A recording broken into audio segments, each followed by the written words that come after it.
Someone who goes by the nickname OG is apparently behind all of the leaked Pentagon documents. That's where we're starting the 7 from the Washington Post. I'm Jeff Pierre. It's Thursday, April 13th. Let's get you caught up with today's 7 stories.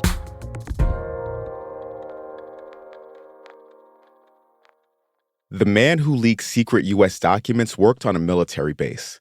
This is according to a friend who talked to the Washington Post. The Post broke the story last night. Dozens of classified intelligence files recently started showing up on a chat app called Discord. The documents expose sensitive details about U.S. spying and Ukraine's war with Russia.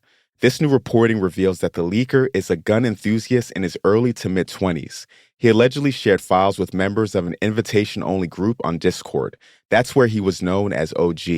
The Justice Department is investigating the leak. And if you're still getting up to speed on this story, our sister podcast, Post Reports, published an episode about it last night. And of course, there's a lot more coverage at WashingtonPost.com.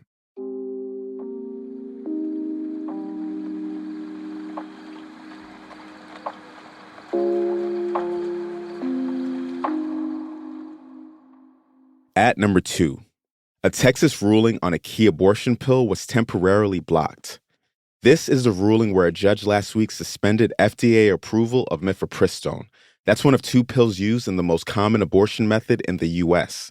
So yesterday, a federal appeals court paused that decision.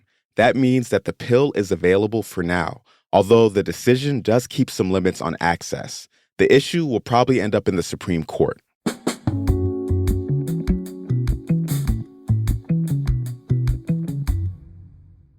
Number 3. The January 6th investigation has started looking into Donald Trump's fundraising.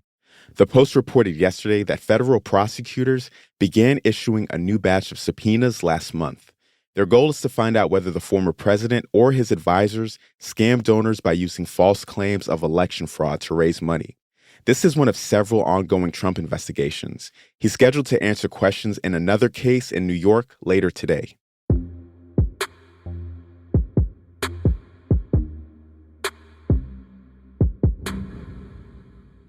A second Black Tennessee lawmaker got his job back yesterday. That's story number 4.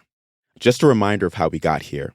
2 Black Democratic lawmakers had joined a protest for gun control after a school shooting in Nashville, and then their Republican colleagues expelled them from the Tennessee House last week. So now Shelby County commissioners and Memphis have voted to reinstate Justin Pearson. He's expected to be sworn in again this morning. The other lawmaker, Justin Jones, was reappointed on Monday.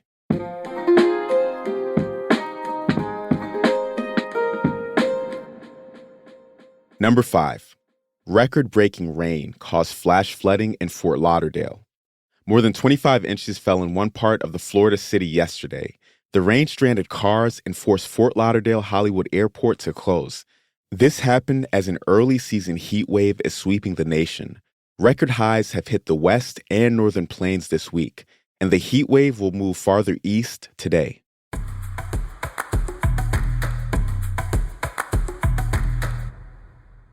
Vermont has the cleanest power in the United States. That's story number 6.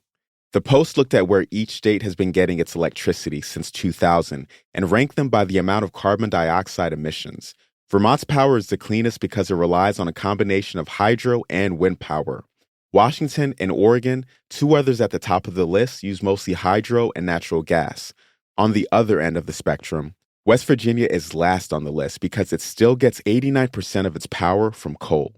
This is all worth talking about because of the growing climate crisis. The U.S. needs to dramatically decrease emissions if we want to avoid the worst effects of climate change, and cleaner energy solutions are a key part of that.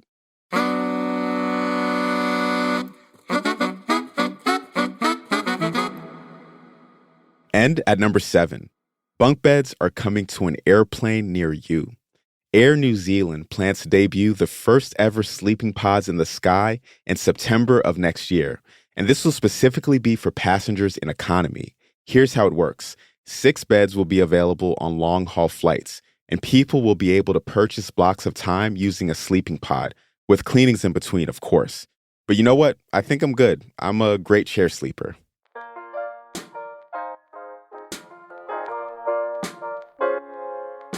You're all caught up with the news for today. But to be even more caught up, make sure you're subscribed to the 7 newsletter. We have links to all of the stories that are on this show. There's even a link to see a photo of those bunk beds. I'm Jeff Pierre, and I'll meet you back here tomorrow.